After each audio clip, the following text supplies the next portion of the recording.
Welcome to the Fit Dads podcast. My name is Ryan Dutton. I'm joined by Mr. Brad Thompson, and today we are going to go over the calories in Christmas foods because they get a little bit crackers, no pun intended. Every pun intended. Just to let people know, if you are of a predisposition with calories where you've been a bit obsessive in the past, this probably isn't an episode for you.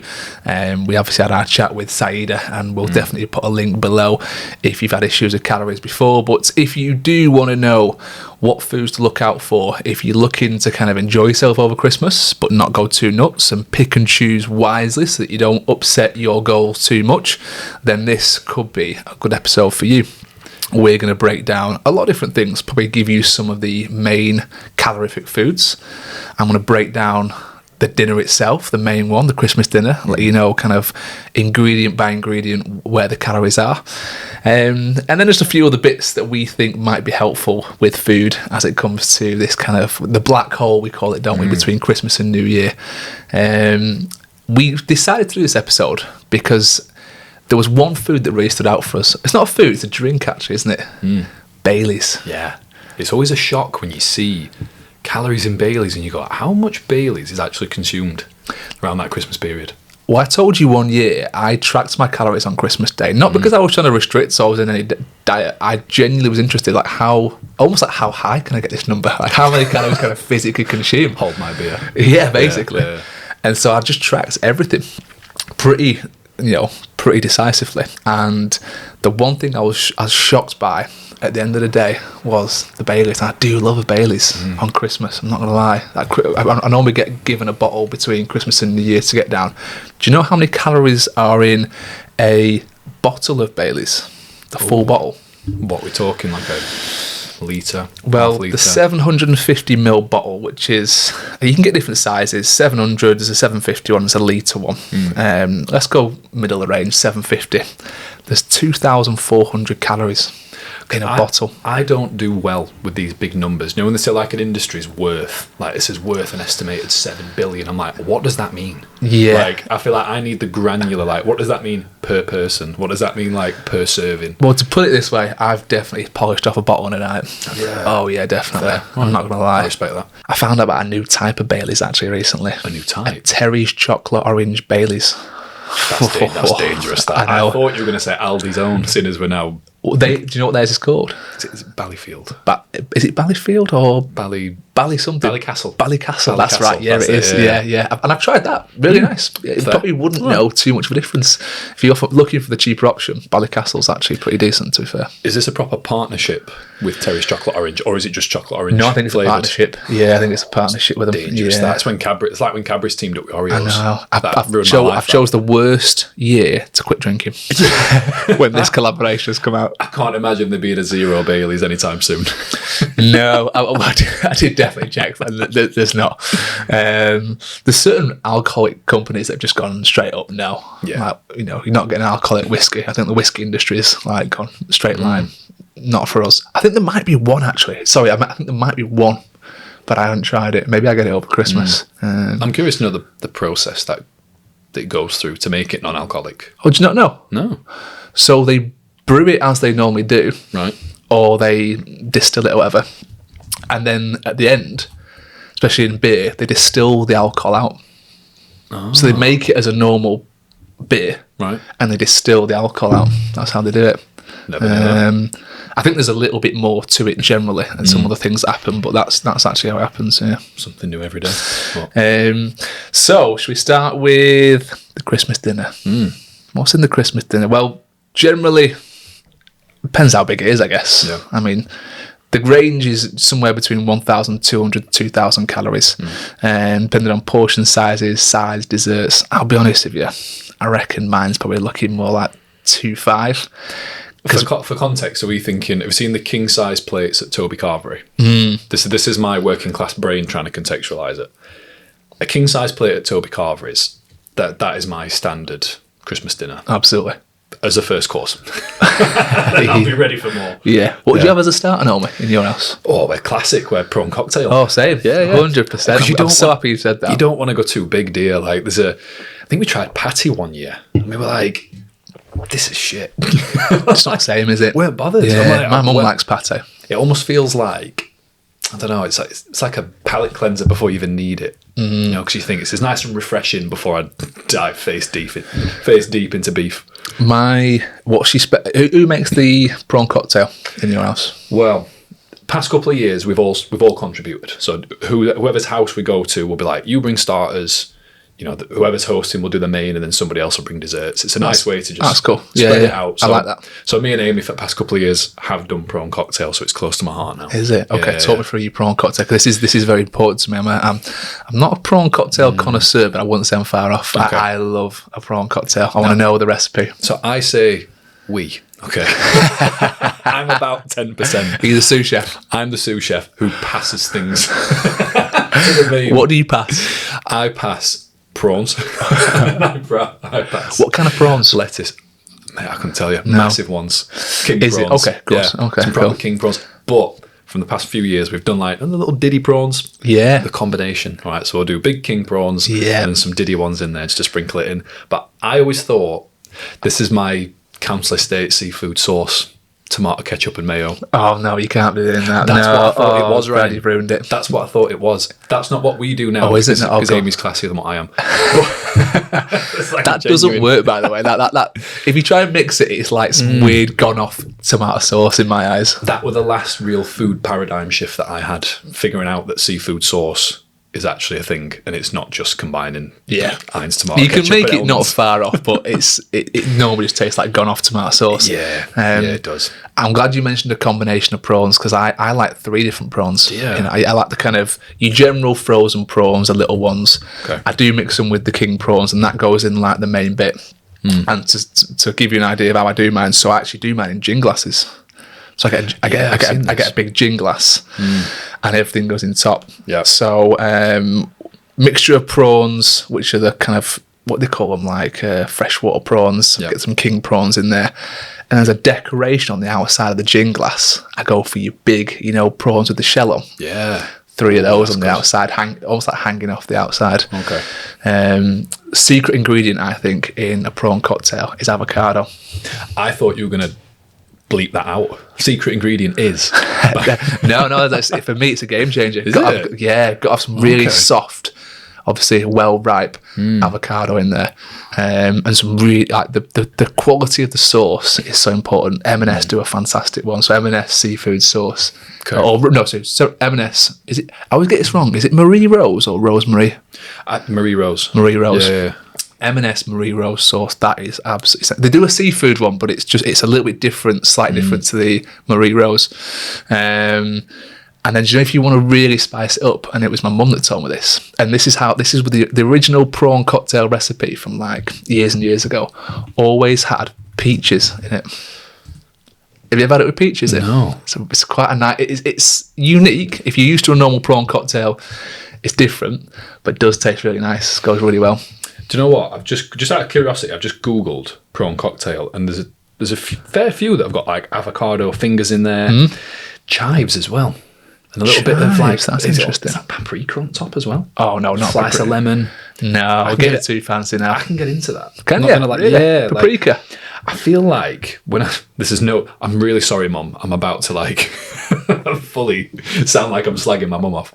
But like when I started spending more time with Amy and I started cooking a little bit more, I started discovering things like food wise. My mum's not much of a cook, bless her. Okay. So like I'd never really taken interest in food before, apart from consuming it. And then when I had to make it and prepare it a little bit more, I'm like, oh yeah, these things do combine quite well. So I must have got to like 16 and started getting really curious. We sound like proper food buffs now, but we're absolutely not. But I do get into passionate it. about my prawn cocktail, I'm not going to lie. And then that's it really. And then obviously you finally chop some lettuce. I hate it when the lettuce leaves are too big as well. That's a big bugbear of mine. Okay. When you dip your fork and you try and get a whole host, and the lettuce leaves are so big that you drag out half the prawn cocktail with it. I like thin leaves, so it all breaks up a little bit easier.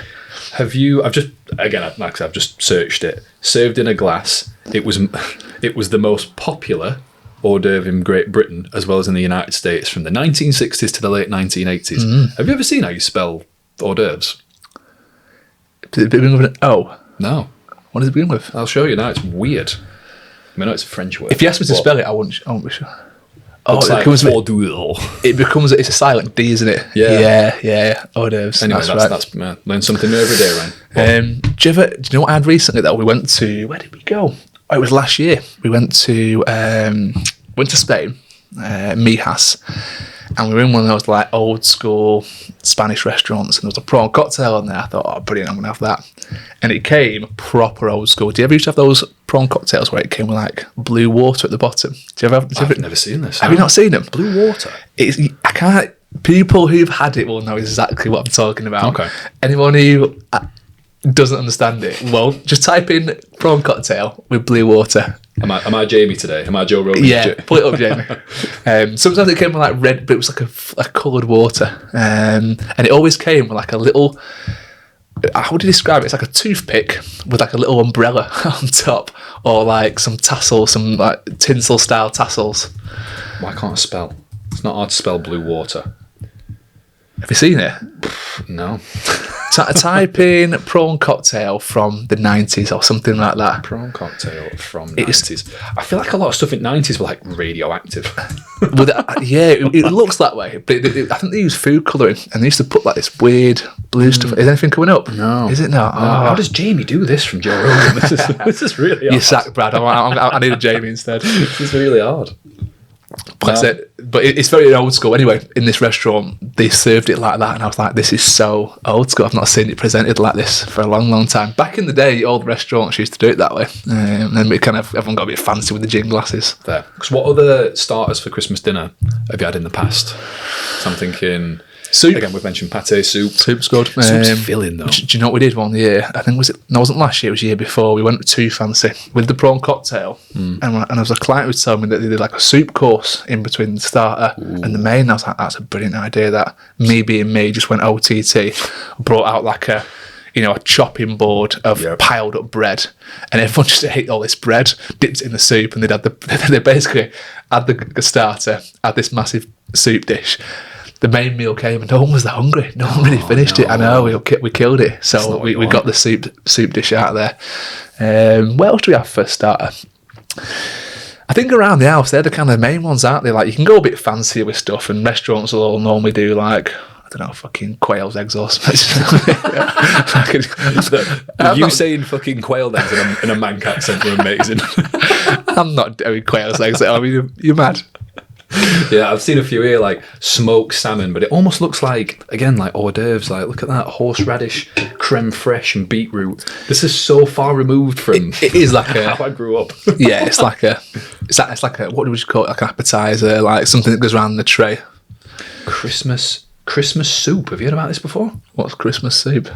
Oh god, I'm going to have to try and don't tell me they're putting now. like cinnamon and cranberry and all sorts in it. Celeriac, hazelnut, and truffle soup.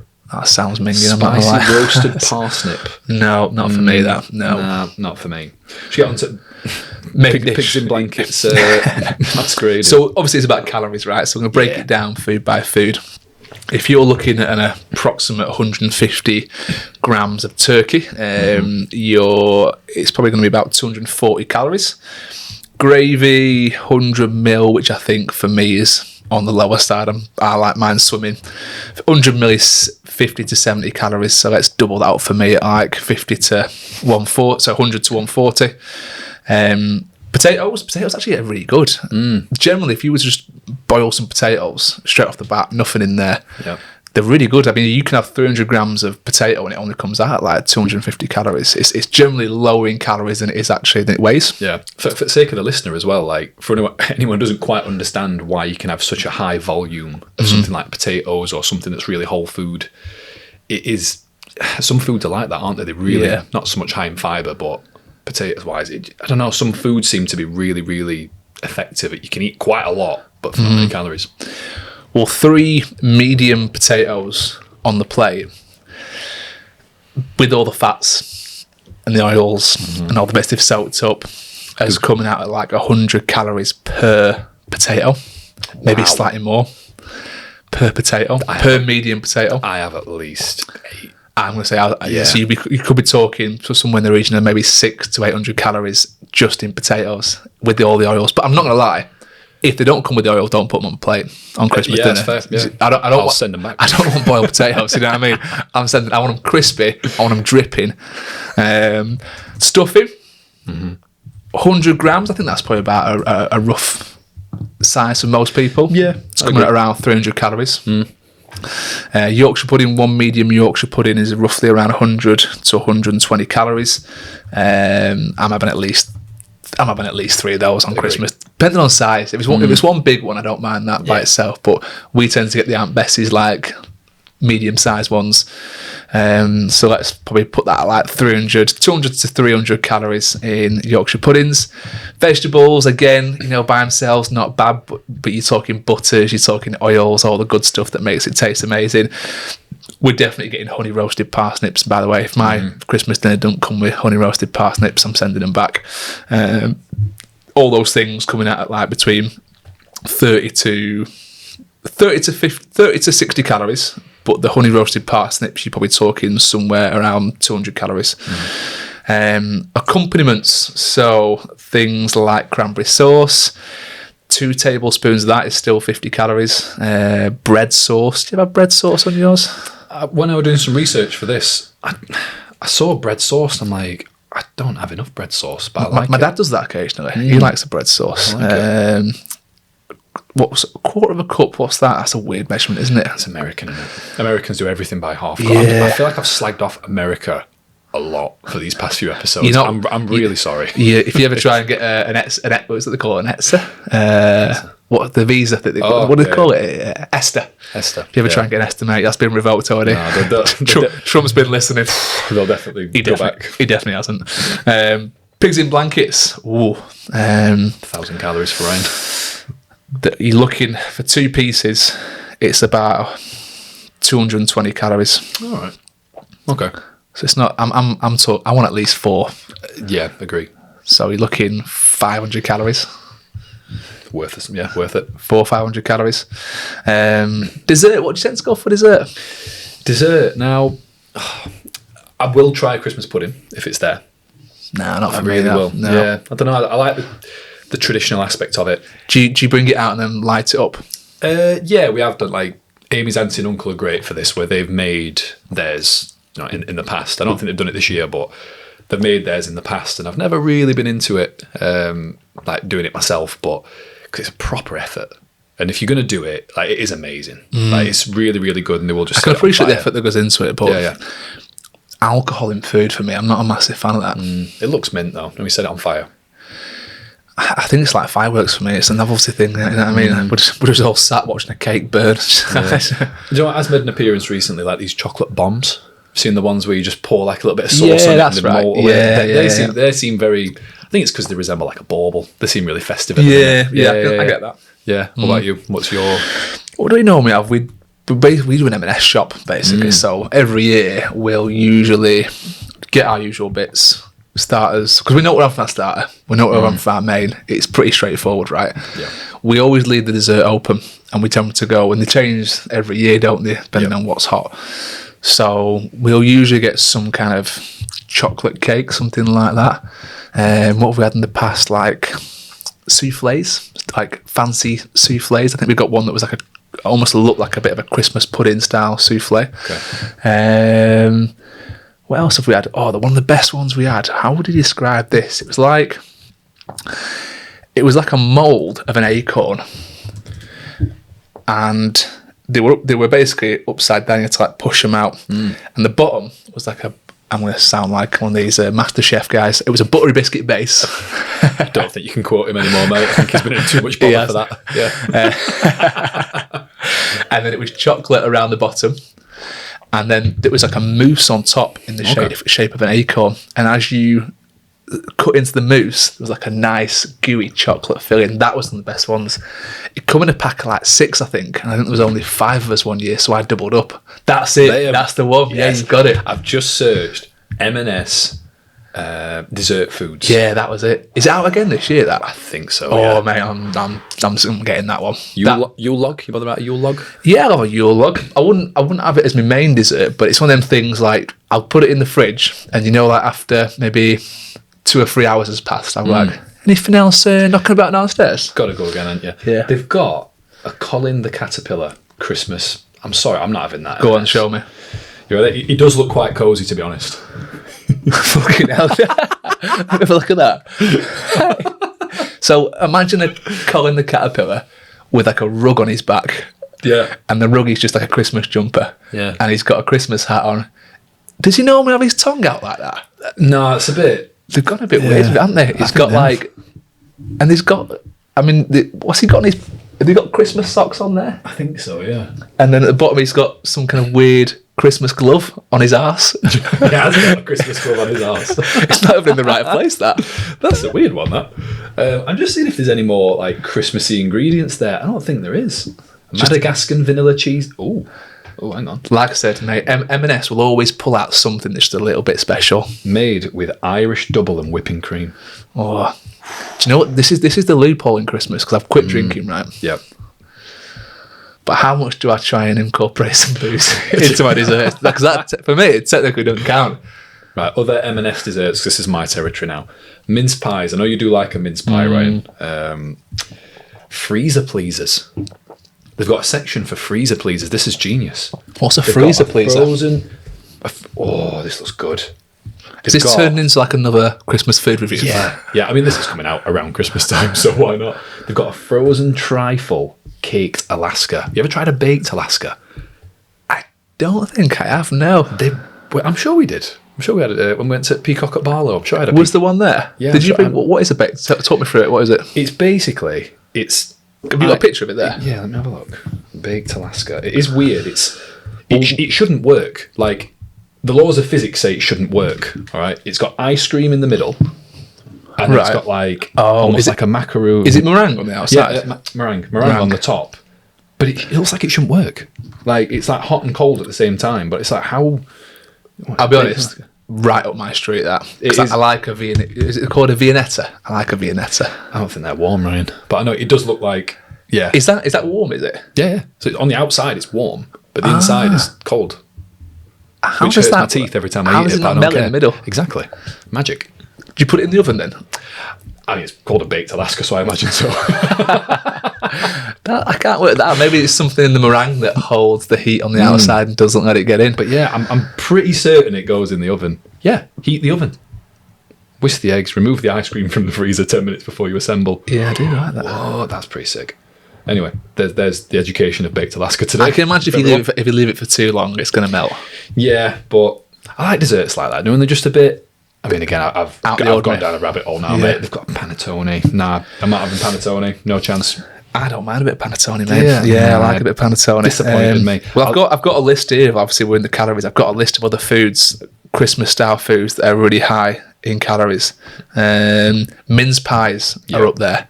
I mean, if you get like a full butter mince pie, it could be like 350 calories per mince pie. Okay. I've told you about my concoction over Christmas that I pride myself on, haven't I? My Mincepie Milkshake. No. Why have I never heard of this before? Have I not told you about my Mincepie Milkshake? Nope. I'm intrigued. Oh, you are in for a treat, my friend. Right. Let me just update the timestamps, Ryan, because I don't want to lose this. If you haven't heard of the Mincepie Milkshake, let me talk you through it. So, in your NutriBullet, you're going to top it up with blue milk, by the way. Of course, we're going full fat. Yeah. 500 mils of blue milk. You then drop in 3 mince pies of your choice, although I would recommend not getting the ones with icing because the icing gets a little bit dicey in there. You then put a little bit of cinnamon. You put 150 grams of soft scoop ice cream, and then you put 2 tablespoons of Nutella. That sounds pretty epic. And then Mince pie milkshake. and then you blend it all up into like this Christmassy, beautiful, chocolatey, gooey mince pie milkshake. It's honestly, I can't even tell you how good it is. Do you know how many calories are in that one milkshake? I mean, you probably get 2 or 3 portions out of that. I mean, I'm talking for other people, not me. Yeah, so let's have a think, right? So you've just said per mince pie is about 350 in there. Are we talking a 15? I've used the kind of recipe that I used last year, and it wasn't quite as bad. That the mince pies. Mince pies came out about 250 on mine. I feel like it's a 1,200 calorie shake, that. 1,521. I nearly said 1,500, but you lured me in. You lured me in by saying, It's and I can get that down me in seconds. Yeah. Seconds. yeah, it's scary. 1,500 calories in seconds. I've got clients on that much. That's a full day of calories for someone just gone in an instant. You're slamming it for a day. This is a bit disgusting to admit to. I've told you about when I drank a blended up Sunday dinner. I've done that before. Yeah, I lost a bet. Basically, we had a FIFA tournament and I lost. Last place, I was absolutely devastated. So they were like, "Go on, Brad, you've got to down this Sunday dinner." So stuck it in NutriBullet. But it was so thick that like, put more gravy in.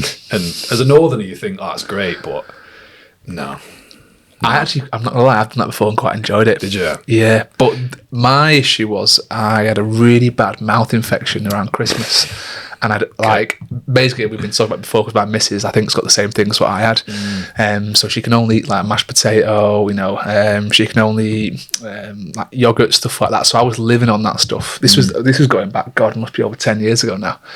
And the housemates I was living with at the time cooked this awesome Sunday roast. I think it was around Christmas time. So I think it was like the last supper for us before we all went back home. And I was just, the smell in the kitchen was just unreal. But I knew that all the foods, I literally couldn't eat anything with the sharp edge because it was dicing my mouth up. Yeah. So they made me this roast dinner to kind of eat later on, maybe in a few days' time when I was feeling better. But I just decided there and then I was like, I'm going to put it all in the blender. And they're like, you're not. I was like, yeah, I am. Give pass with that gravy. Yeah. And I just sucked it for a straw. And it was like, because I hadn't really been eating much. Just that flavour again, because I was so hungry because all my calories had dropped. It was so good. I think the circumstances for me were different. You were forced to eat it. Yeah. I chose to eat it because I was really wanting it. I mean, through a straw sounds like much better texture than what I had.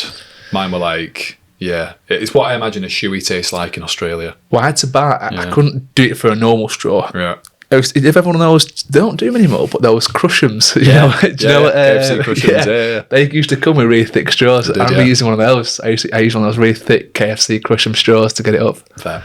You know what's weird? You mentioned mashed potatoes then, just to circle back to Christmas dinner. Do you guys have mashed potatoes as well as roasties? We don't do mashed potato. What, on Christmas Day? No. Thank you. No. It's not, it's a bit fancy. If it was there, I wouldn't say no. But I also think with the Christmas dinner, there's a lot going on in there. There's so many things happening. It's a big high pressure meal. It's got to be right. Mashed potatoes, like you can spend 20 minutes trying to mash up a potato after it's been boiled and all that kind of stuff. So true. Now, for me, if there's the option for a roasty, that's the star of the show for me. I can't have both. And there's people who will have both. They're like, do you want roasties and mash? I'm like, God, no. Really? I want space for more meat. Yeah. Respectfully. Is it always turkey? Because sometimes people get a bit funny about turkey, don't they?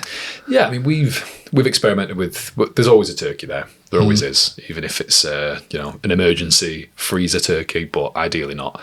For the past couple of years, actually, my in-laws have gone to Cannon Hall Farm and got one of their turkeys, which is it's a bit spenny this year. I don't know if they've actually done it this year. I was going to say that must cost a few quid, but it's been amazing. So there's always beef. There's always turkey. There's normally some other meat as well. I think we tried like the fact you're doing it, Ray. I'd definitely be open to that. I don't mind turkey. It's not my favourite. I think you can get turkey wrong and make it a bit dry though, can't you, as well? Yeah. And that's the downside, which, to be fair to my father-in-law, Ian, he's had 2 podcast shouts now. He's an unbelievable cook. Okay. He's absolutely mega. So he's not going to get it wrong? No, he's very perfectionistic, is he? And he won't mind me saying that. Ian, if you've got a spare place this year, mate, I'll happily take a seat, mate. Just say, honestly, it is worth it. It's unbelievable. And it's just knowing, like, he likes the science behind it, like letting the meat rest and doing X, Y, and Z. Whereas growing up for me, mate, it were 180. That's one of the things on the recipe that you see where it says let it rest for like 20 minutes afterwards. You're like, I'm not fucking doing that. No chance. Let it rest. No chance. If I can smell it, it's coming out. Yeah. But Yorkshires as well, mate. Who makes the Yorkshires for you normally? My missus is a good cook, so she's really good at she's good at baking as well. So she knows the recipe, what to do. But from what I've never made a Yorkshire pudding, but from what I hear, you've got to get the kind of grease on the pan just right, because if you don't, it all sticks. Amy's mum is unbelievable at Yorkshire puddings. Does she make can she make the big ones? Yeah. So she always makes the big ones. That's like massive, like tins of Yorkshire puddings. I don't know how she does it. Because like me and Amy are so precise, being like, well, if we're having 6 eggs, we'll fill it up like exactly the same height. She just lobs it in, and it works every time. And she just eyeballs it. I'm like, that's amazing. It's nuts, isn't it? Yeah. Have you ever been to the Broadfield for a roast? Yes, we have actually. I think it would. They do Yorkshire puddings that are massive, yeah. and you can just tell they're crispy, they're chunky. They've been done by a chef, and I always put those as like the gold standard of Yorkshire puddings. And if someone can make their own Yorkshire pudding that size, I think top tier chef for me. The Broadfield for me, that were a bit of a shock, because I think it was Matthias, who a friend of mine who said he's a bit of a foodie, and he's like, gets at Broadfield, if you like a good Sunday dinner, try there. Has it been voted Sheffield's best? I'm sure it must have done in the past, but they have ridiculously good roast dinners. And for context, like I told Amy that it was going to be best Sunday dinner she'd ever had. Bear in mind, I've not tried it. And then when we booked and we walked in, it felt a bit working men's club. Really? Yeah, and I'm like... It is weird though, isn't it? Because on one side is like the bar, and the other side's the restaurant. Yeah. So Amy really weren't sure, and we sat down. As soon as the food arrived, she's like, this is unbelievable. Yeah. This is the best, like, I think I've ever had, like, for a meal out. Yeah. And, I mean, it's no Toby Carvery, I'm not going to lie. But... Really? You rate Toby Carvery over the Broadfield? Purely for volume, Toby Carvery. Because I like being able to pick my own portion sizes, yeah. But the portion sizes at Broadfield are mega, mate. They are mega. I've never left feeling like I could eat more. I think the downside is, right, you can take the boy out of Woodhouse, but you just can't take Woodhouse out of the boy. And I just love that feeling of, I don't know, it's just putting on your own food and being like, do you know what? Or having a good chat with whoever's serving it. I don't know if you find this for a carvery. If I have a good chat with whoever's serving it, sometimes I chuck in extra Yorkshire. Sometimes I see a little lad on my shoulder and... Can you go back for seconds at that? Or not? I don't know. No, I don't think so. There's something about that I don't like, though. When Going back for seconds? No, just people dishing out my plate in front of me. Like I like my roast dinner to come knowing there's been a bit of love put into it, rather than several different people. I feel like I'm in a prison camp, and I'm just like going down, Yorkshire please, gravy please, meat on there please. Do you know what I mean? I feel like it's a bit... There's not enough love gone into it. Whereas when someone makes it and they put it all on your plate and they positioned it and done it the way they want and it's all portioned out, there's some love that's gone into that. A Toby Carvery for me is it's a dead... Heartless. Yeah, it's a dead roast dinner. Just for volume, mate. Like I said, but I do really like Broadfield as a...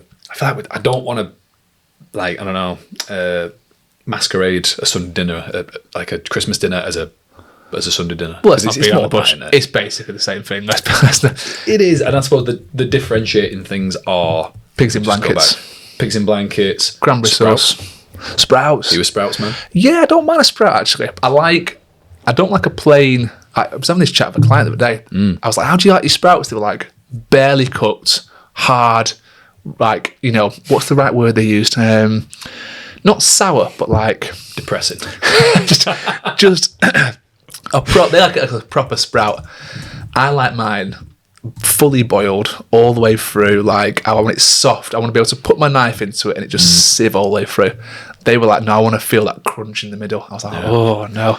We bought some Aldi freezer sprouts. All right, I was really cautious about this, but the only reason I went for them, bacon bits. Yeah. Insane. I totally agree with that. Unbelievable. Bacon bits and a little bit of oil on there. It goes a long way. When you actually Google Christmas dinner ingredients, right, you've got your cranberry sauce, you've got your onion roast parsnips. Who has Hasselback potatoes on a Sunday? That's the ones with like it's the lattice, isn't it? Who's doing that? Yeah, I'm not sure. How middle class have you got to be? I'm not having that. I've heard that before. I think it's just a potato preference thing, that isn't it? Yeah. Where do you stand on people putting the Christmas dinners on Instagram? Because I'll go on record now. I will judge you heavily. Depending on your Christmas dinner. I've not. I think maybe I might have done it years and years ago, but I've not done it in recent years. Just because I think you go online and obviously you go to Instagram and people are posting the roast dinners. Now, number one, it's got to be an absolutely banging roast dinner or a Christmas dinner for it to be on there. And number two, I also don't want to spend Christmas Day looking through 50 different roast dinners. So I purposely don't put mine on because I'm like, I've already seen 20 today. I'm not going to add to the fucking chaos. There's when you Google some, you know, sometimes you look at a plate and you think, that's sad. That looks sad. It looks depressing. I've looked at some before online and gone, Mate, if I'm honest with you, I wouldn't have posted that. Have you ever seen Rate My Plate? Yeah. It's one of my favourite things ever. Yeah, it's awesome, isn't it? 'Cause it's the best of both worlds, that. It is, It's yeah. people taking the piss with, like, cheese on toast. And then it's people with absolutely insane roast dinners. Yeah. I might actually search Rate My Plate Christmas Dinner top search. Oh, okay. You're going to get the good, the bad, and the ugly, aren't you? You are? Yeah. And you know what? That's bad. That looks like boiled chicken. Let's have a look. Oh, God, yeah. That's It's like they just sliced it down the middle as well. Yeah. It's got those kind of slices where they knew it wasn't cooked in the middle, so they chopped it down the middle to create some more. And chucked it back in. Yeah. Yeah. And then, I mean, there's some banging ones on there. So, I mean, if you want some inspiration about how to display, all right, just in case anyone wants to put the Christmas dinner on Instagram, all right, please. The worst ones you see online, it could be actually quite decent food on there. So you might get someone who's posted the Christmas dinner, and all the bits individually are fantastic, but it's not a mound of food. Yeah. I want to see a mound of food. I want to see more food than any one person should be able to consume. That's how your Christmas dinner should look, really. Mate, there's some really sad ones here. I'm not going to lie. It looks, I've said the word, mate, it looks like a depressing Christmas dinner. Some people have got beans on there. Fucking beans. What Oh my God. doing? There needs to be a law in place around that. Mate, these are tragic. Wow. There's one, oh, that's quite impressive, actually. Not for Christmas dinner, but someone... Got how beige and kids' tea that is. Fucking hell. Some of these are amazing. They made like almost like a minor city. Yeah. They've like piled up fish fingers. Yeah. They've piled up hash browns. They've got onion rings, like some kind of leaning tower of Pisa, and they've got something spelled. Oh, it says "Rate My Plate" in alphabet words.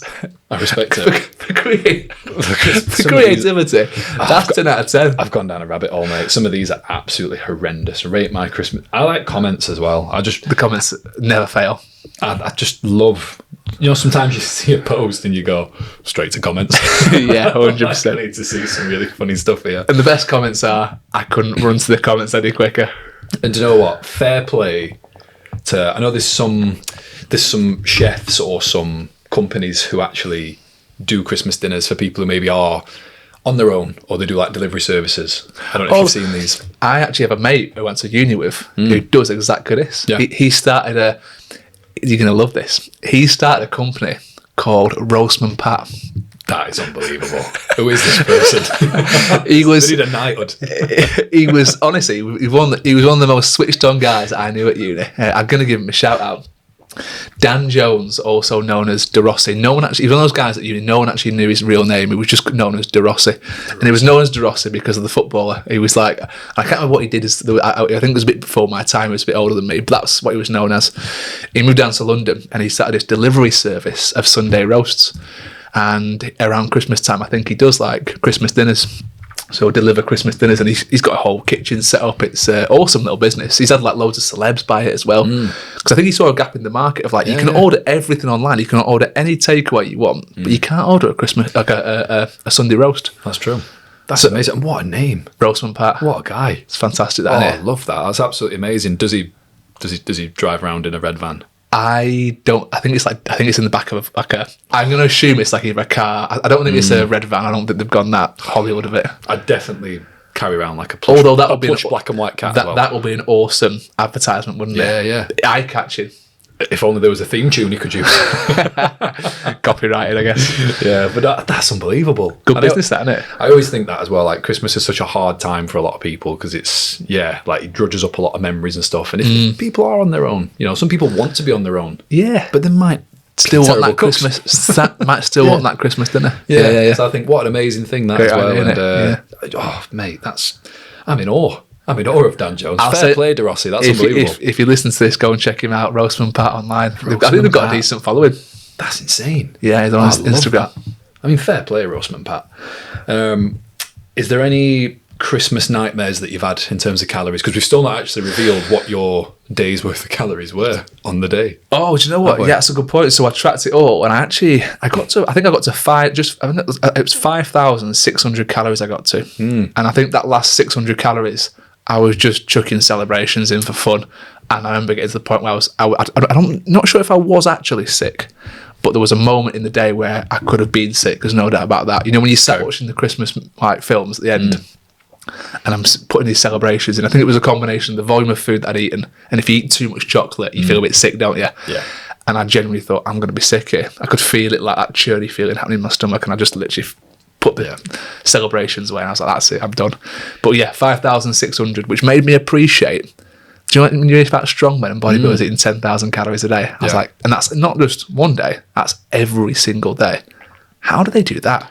When we had Phil Roberts on, I think he said at his max he were 8,000 calories a day. And he says, honestly, there were times where you just shoveling food down your face. And you just didn't want it. And if you see him now, like, he's a lean machine now, Mr. Phil Roberts. Yeah.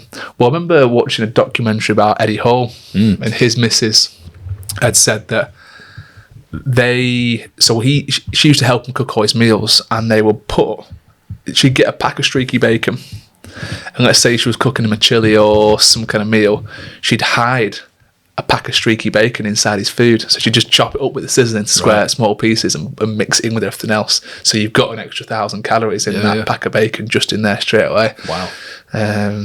Nuts to kind of, I 5,500 calories for me was my limit. So how guys do that? I know guys at the gym, like bulkers, like guys, small guys as well, who can do 5,000 calories every day.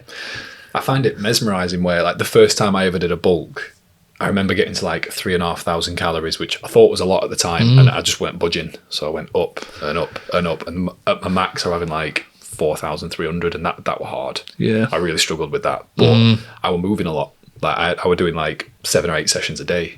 I had a guy, he was 6'4", this lad that I coached, and he was built like a rake. Yeah. He was stick thin, and his missus was 5'4". So there was a full foot between them. And he used to eat exactly what she ate. Oh, wow. Just all day. They both work from home, breakfast, lunch, evening meal. And then he's like, I've been to the gym, I can't build muscle. Typical, like, I'm like, right, let's look at what you're eating. Yeah. You're eating exactly what your 5'4" missus is eating. You barely eat 1,500 calories a day. Yeah. You probably need double that, but we're going to increase it slightly so we don't gain too much body fat. We got him up to about 4,500 calories. And then he started to budge, and he was like, Ryan, I can't eat any more food. I was like, but if you, unfortunately, I'm sorry, if you want to build and you want to grow and you want to put on weight, that's just what your body needs. And then there comes that dilemma of like, how much do I want to build muscle compared to how much do I actually want to eat all this food? He stuck it out for a while, and he got some really good results. He filled out massively, and he managed to stick to it. And the funny thing is, he got to the point where if he then dropped below 4,000 calories, he actually felt hungry. And it's like, I've never had that before. I've always just been like, my hunger's never really been there, my appetite's never really been there. But once the body had that, and it had built some muscle, and it was used to having it, he didn't know any other way then. Metabolism's an amazing thing, and we still don't really know much about it. There's the gut, the brain, and the metabolism, like biologically speaking, that we don't really know much about. But the metabolism is obviously adaptive. So I feel like I coined it quite early on this show, but like, muscle is expensive tissue. Yeah. If you have a lot of muscle, you can put away a lot of food. Because metabolism as well is something very unique person to person. Like, he was just in this very unique category of people who he had a phenomenally good metabolism. Most people, you get to 4,000 calories and they just start like going up in body fat like no one's business. It was just so good. Like, he could pretty much eat what he want. We had to be very careful about quality of food, because it was quite easy when you've got that many calories to play with to be like, well, I can go and have a cheeseburger once a day and it won't really touch the sides. I can have 1,000 calorie cheeseburger and it's not even a quarter of my calories, like just about a quarter of my calories. So we had to be quite cautious of that, and we did at the end have to start adding in some, like, what we call quote unquote unhealthy food, just to try and get him to those calories. But again, he didn't gain massive amounts of body fat. It is amazing. And like I said, if metabolism is adaptive, like if that client of yours, all of a sudden he's getting below 3,500 and saying, I'm actually quite hungry now. That's an amazingly, your body turns over calories so efficiently and gives you so much more energy to use. And I find that really amazing. And just to reassure anyone, like, if you are concerned about calories over Christmas, how many times have we spoken to people who go, I've put on so much weight around Christmas time, or in that black hole period in between Christmas and New Year? Very unlikely that it's body fat. You might have put on physical body weight, but yeah, it's likely down to water weight and that sort of stuff, like your body absorbing that glycogen and just keeping a hold of it, because it's a big amount of food. Absolutely right. Glycogen stores are at the max. Water retention is at its max. It depends how much, of course, and it depends how long you've been overdoing it in that like black hole period. Yep. If you've had like 2 or 3 days over that black hole period where you've kind of gone for it, and every other day is like just similar stuff to what you would normally eat, maybe a few poorer quality foods in there. But if you literally from like, let's say you go from Christmas Eve to New Year's Day and every day is like 3, 4, 5,000 calories, there's no doubt about it, you are going to gain a lot of body fat, even in that short period of time, because the body just doesn't know what to do with it. So everyone's different as well. And people, again, I've got friends who will just say, look, between Christmas and New Year, there is no holds barred. I'm going to go for it food-wise. When it gets to New Year, fat hands up, I'll trim back. I just feel worse for it. I'm not going to lie, 5,500 calorie day. I probably wouldn't have eaten that much if it wasn't for tracking. I just wanted to try and get the numbers a little bit higher. It is amazing when that feeling, like, again, they call it like the Sunday dinner effect, don't they? But after a Christmas dinner, you are tired because your body is essentially taking blood from elsewhere and saying, we need to digest this right now. So I do find that quite interesting, where everyone sort of veges out and just, right, Christmas dinner's done, I can now no longer move. That changed for us when we had Ted, just because he's such a bundle of energy. But do you find Harlow's quite a good eater around Christmas time? Mate, she's a good eater anyway. Yeah. Oh, yeah. She's a snack queen. Yeah, I'm glad you said that, because Ted's, even around Christmas, like his favourite meal is literally a Sunday dinner. He's basically a 90-year-old man. he loves, he's just like his granddad, Ted, Amy's granddad, who just loved a Sunday dinner. You can see him just, he loves that feeling behind it, and he will absolutely polish off just anything you put in front of him at Christmas time. Love that. It's amazing to see. So yeah, she's quite picky about what she likes and doesn't like. She won't, she's not going to sit there and eat a sprout, right? But she might have some peas if they're on there. So we do adapt it a little bit for her. Yeah. She used to hate potatoes, weirdly, but we've recently started getting her into like mashed potato, and that's kind of developed a little bit of a love for potatoes. So meats, she's really good with meats. Yeah. Fish, she can be a little bit funny with. It has to be like battered fish. Yeah. But she'll generally eat most of the roast dinner. She loves snacks though. That's the thing. She's really bad for snacks. Like when I pick her up from nursery, straight away, "Have you got any snacks for me in the car?" I'm like, "No." "Have you got anything at home?" "Well, yeah, but I'm about to go and cook tea, so I have to give her a little something just to shut her up." But yeah, she also doesn't crash out like we do. They can have a massive meal, and then she won't sit on the sofa and just crash. She'll be buzzing around. It gives her energy. But I do love that little crash out after the Christmas dinner. There's nothing better for me. Christmas dinner's in, dessert has just gone down, and you sit on the sofa and you just find yourself eyes nodding a little bit. You have an hour and a half or something like that on the sofa. That's one of my favourite parts of the day. That. Is there any Christmas film traditions that you'll watch, or anything that you'll Die Hard? Always, yeah. Ultimate Christmas film. Yeah. Proper family film, yeah. Put the debate to bed. I'd probably say, I mentioned this last year, one of my favourite Christmas films at the minute is Christmas Chronicles. I just think Kurt Russell's an unbelievable Santa. What's the Christmas Chronicles? It's got Kurt Russell, who plays Santa. All right, I think he's the coolest Santa ever. Ted loves it. I can't think who he is. The main character in it, who's a boy, is called Teddy, so Ted absolutely loves it for that reason. Right. Yeah. So we like watching that. I'll try my favourite Christmas movie has got to be the classic. Do you know, I've completely forgot it. What's it called now? There's so many. What's the one where... Christmas Chronicles. Christmas Chronicles. Do you know what? I don't think I've seen that. It's really good. What's the other one? Where it was in the 90s, and it's Father Christmas falls off the roof and he takes his place. What's it called? That? I can't remember. Type in Christmas movies and it'll come up. People will be screaming it at us now. Christmas movies. The Santa Claus. The Santa Claus. Is it the Santa Claus? Yeah, I think it's the Santa Claus. It's with the little kid. Yeah. That's my favourite by far, because they did a Santa Claus 2, didn't they, as well? Which I thought was decent. Because everyone loves Love Actually. And me and Amy are a big, like, The Holiday fan. I really, really like The Holiday. They're too chick flicky for me. I do really like The Holiday, though. Is that the one with, what's she called? Cameron Diaz. Cameron Diaz, yeah. She was one of my favourites as a kid. But yeah, there seems to be some good ones coming out. What did we watch the other day? I quite like The Grinch. You know the animated remake? Harlow loves that. She can sit and watch, not many movies, she can sit and watch the full thing. The Grinch, I prefer it to the Jim Carrey one, I'm sorry. The Jim Carrey one's like... It's a bit scary, actually. Yeah, even as a kid I remember watching it and thinking, he's a bit of a freaky bloke, him. Have you ever seen the Jim Carrey just doing comedy with his face? He just does impressions. He doesn't say a word. He just makes his face look like other people's. No, is it good?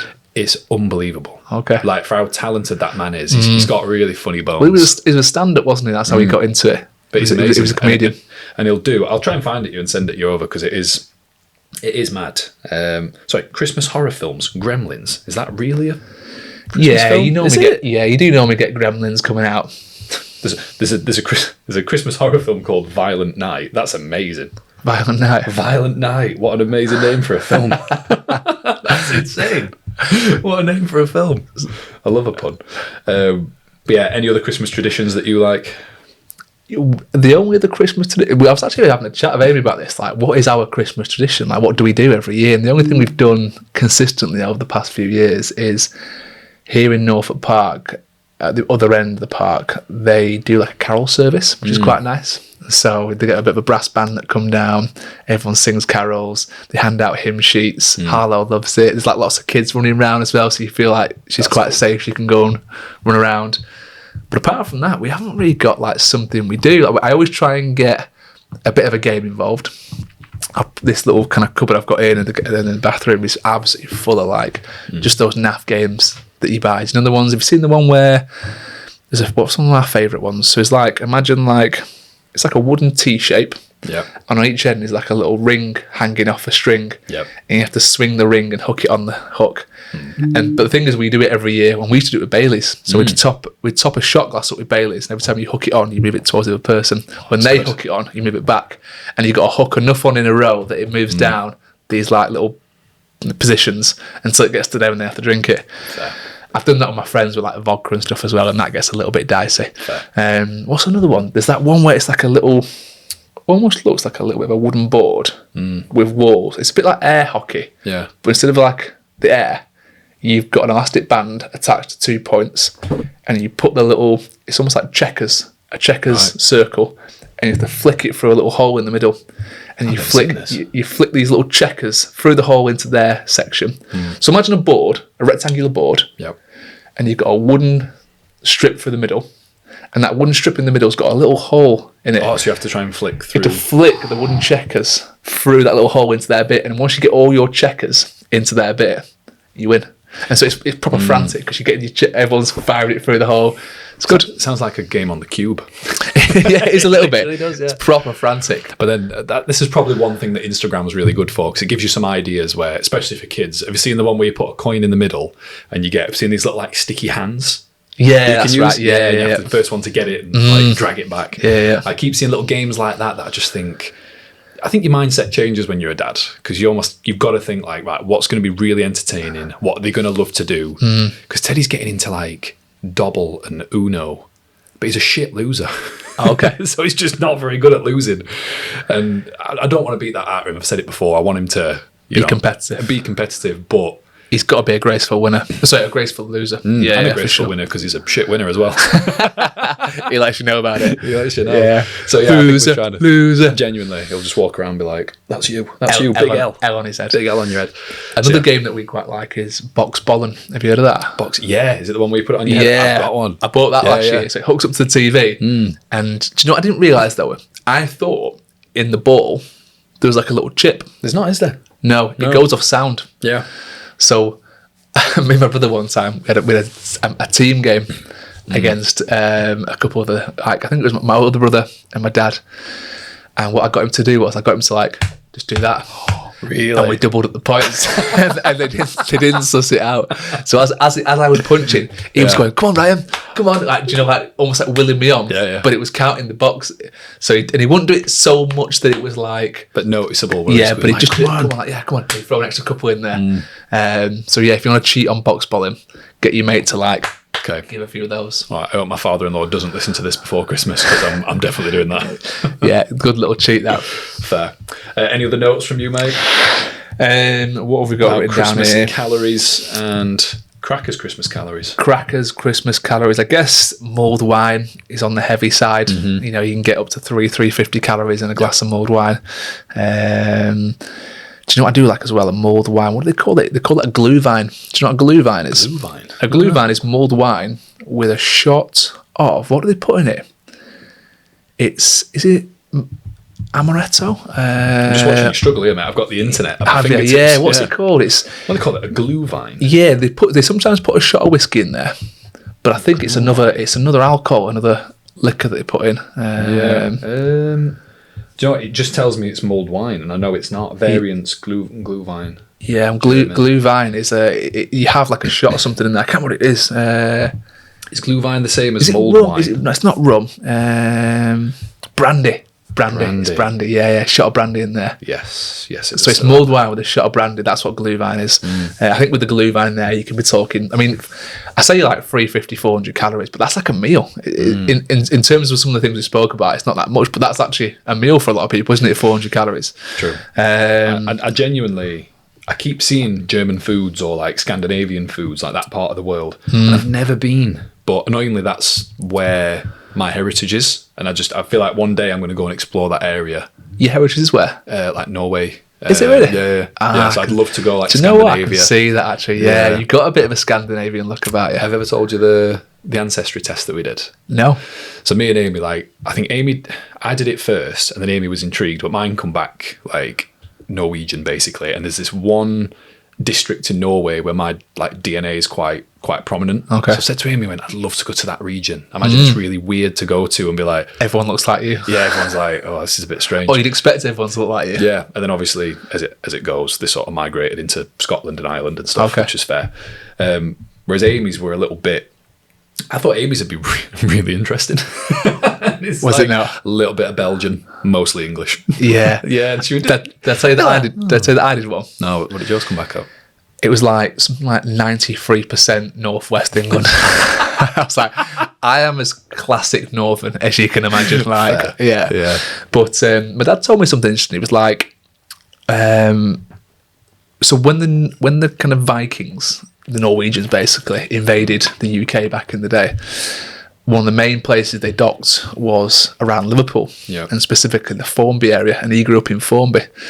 So he reckons like we've got quite a big heritage in us. It's probably been kind of diced down over the years, but he reckons we've got some like Viking DNA in us from back in the day. Because my dad has got like a little bit of a Norwegian look about him.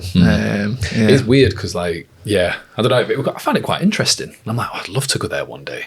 But it's just cold, isn't it? But maybe going around Christmas time might be quite nice. I'd go in the summer. It's a bit warmer. Explore the fjords. Yeah. Have a look. But cocktails as well are really high in calories, as we know. White Russians can be between 400 and 500 calories. Again, it's like a meal in it in a cocktail. Do you know what I mean? True. Hot chocolates with cream, depending on the mug size, 300 to 500 calories. It's got mixed nuts in it, but no one's really having mixed nuts. Panettone with mascarpone cream. This is one of the big ones. 500 to 600 calories in a panettone with mascarpone cream. What else is there? Trifle, 300 to 450.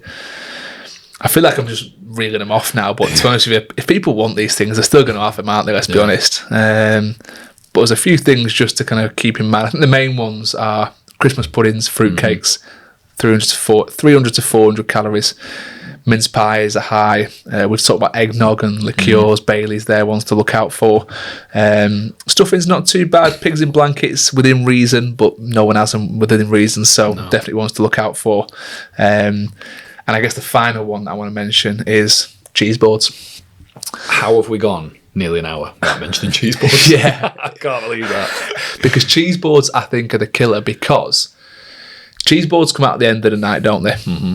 When you've got very little room left. So the cheese board's not getting polished off in the Christmas evening meal, or in the evening time.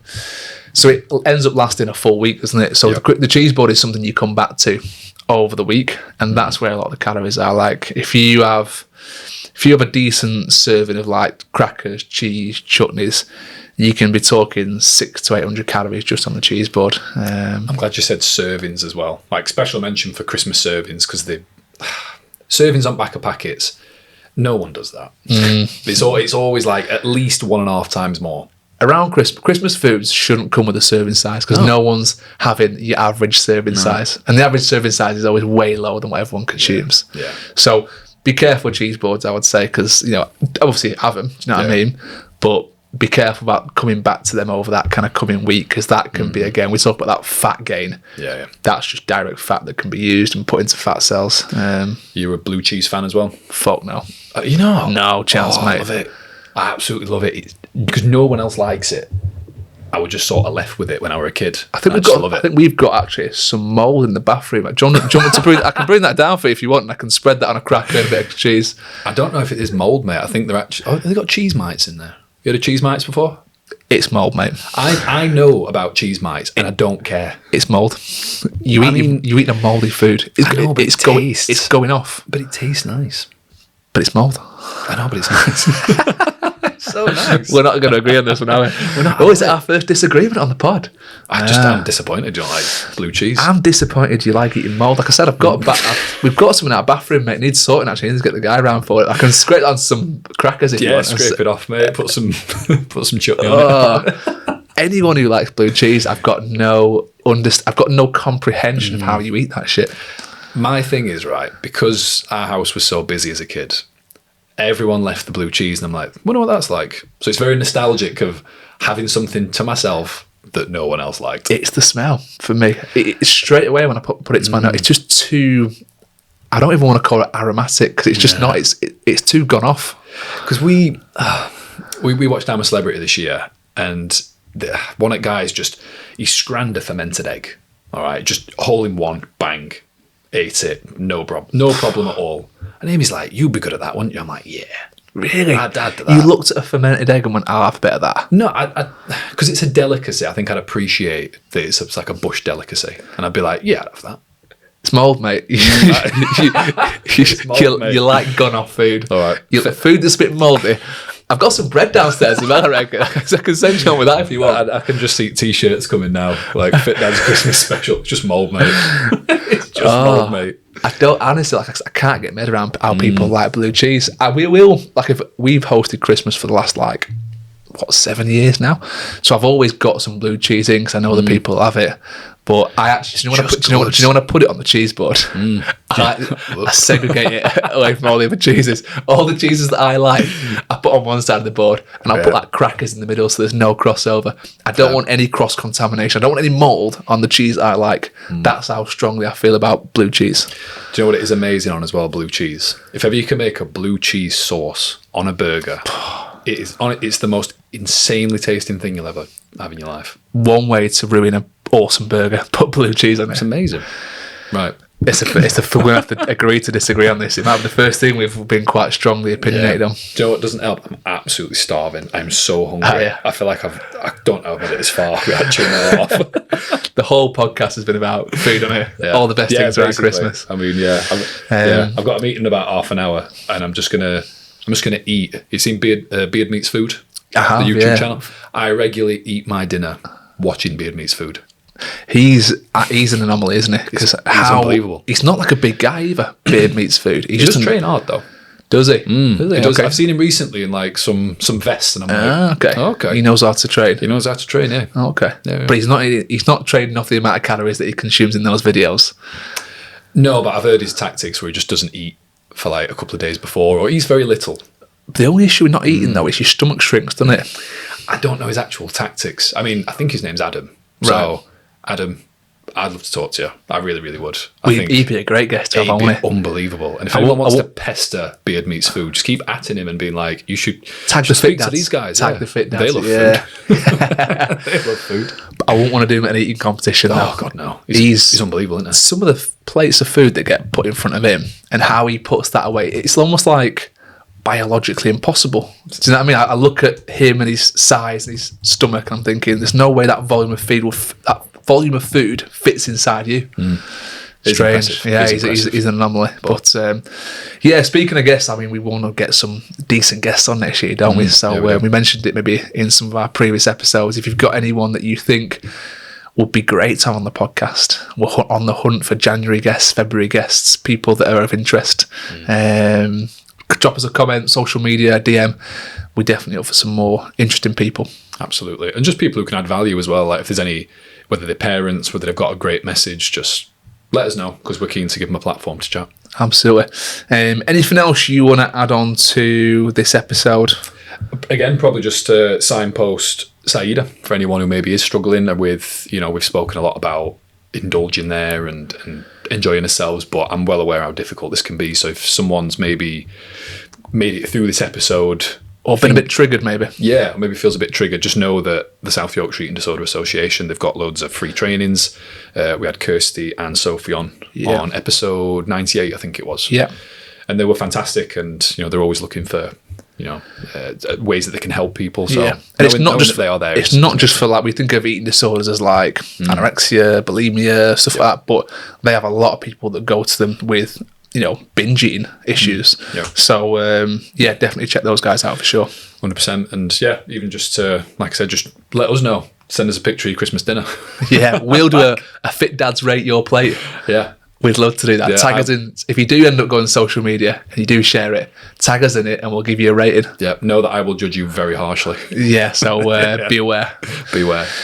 Guys, thank you as always for joining us on the Fit Dads podcast. We'll see you on the next one. See you soon. Awesome, my man. Cheers, mate. Enjoyed that one.